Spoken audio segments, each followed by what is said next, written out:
Well, the Federal Reserve raising interest rates for the fourth time this year. Rates go up 1/4%, and that means you're going to pay more to borrow for things, some things. So we need to get to the bottom of this. DEAN Wegner is here now with Guardian Mortgage. Good to see you, Dean. Good to see you. Always great chatting with you. Thanks. Now, we're exposed to this prime rate in a few different ways. Tell us where. Well, we are. So today they're going to raise their rates. I mean, they did it yesterday, but today it goes into place. And the two things that you're going to feel at first in your pocketbook is going to be on credit cards.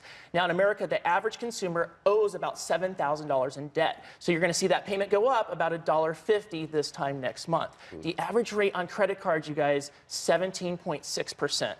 Astronomical. And the other place you're going to feel is if you have a home equity line of credit, because most of those are tied to prime rate. And let's just say you owe $50,000 on that, you can expect that payment to go up $10 next month. What about the first-time home buyer right now that's maybe on the cusp of being able to qualify? How does that affect them, whether their rates may be locked or not locked? What does that do? So that's a great question. So let's just do an example from this time last year. Okay, so they've been hiking rates up. And so last year, if you bought a house, your payment would be about $120 lower than it is now.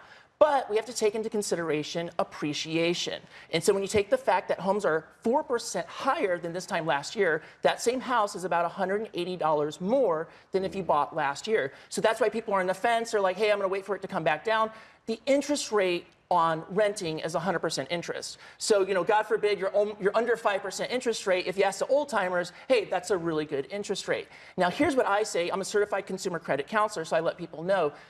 The FICO score has more of an impact than the Federal Reserve does on your pocketbook, and I'll tell you why. If you have a lower FICO score, your payment's going to be $180 more than if you have perfect FICO score. Because you're a bigger risk to a lender. Exactly. So a lender's going to charge you more to lend you. Yeah, and it's all FICO-based these days. So if you're making goals for 2019, number one should absolutely be get my FICO score above 760, because that's going to be Tier 1 credit, best rates on the market. So, but when you talk about like a 30-year mortgage, and I know it's a little bit complicated, aren't those tied more to a treasury bill type thing? You're absolutely right, Troy, because they're fixed rates and they're long-term. There isn't an exact correlation, but what you'll see is about an eighth over time. And right now, the stock market is actually having a bigger impact on mortgage rates and the China business and all that stuff than the Federal Reserve. So yes, mortgage rates are tied to what happened yesterday, but you're not going to feel a direct correlation, and it has a lot to do with the trading. It seems like the institutions kind of move that rate around anyways if they have an excuse to do it, like yesterday. So even if it's not directly tied, it seems to make an impact anyways. So what about car loans, though? How does that affect people if people are trying to make that car purchase at the end of the year? Well, that's another great question. So if you take the average car loan with the average payment, now if you have a car loan, you don't have to worry about it, right? So that's a good thing, lock in. But if you're applying for a new car loan, expect that payment to be about $3 higher than last week. Okay.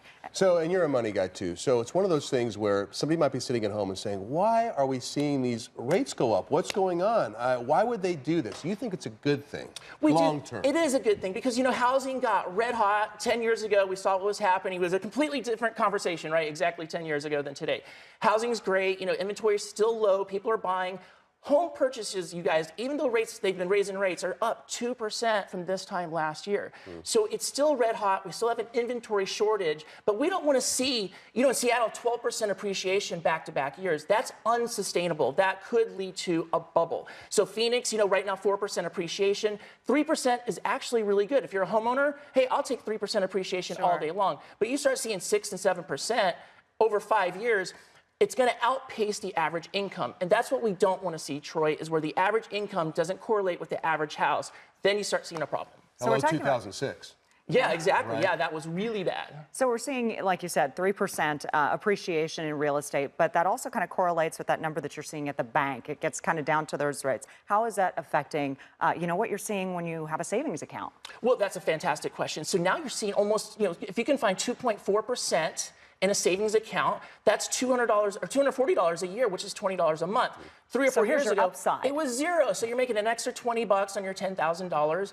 And the other thing too, another goal for 2019, let's just throw it out there, is your 401k match. You know, this year was a bomb year, really didn't do anything. But if your company is matching, think about this. If you put in 4%, they put in 4%, you're getting 100% return on the first day. So who cares if the market's flat? So another goal for 19, I would say, is max out the match at your company 401k. That's huge. It's free money. It's free money. It's laying there. And you got to figure that's 100% return. So, you know, you got to think differently if you're going into goal setting. And really, we all want to be wealthy, right? We want to retire young, get off the grid and go live a fantastic life. Gold. Get off the grid. Yeah, let's get off the grid. You got it. All right. Thank You got you a water so much. tank. You got solar panels. All right, thanks, Dean. Good stuff.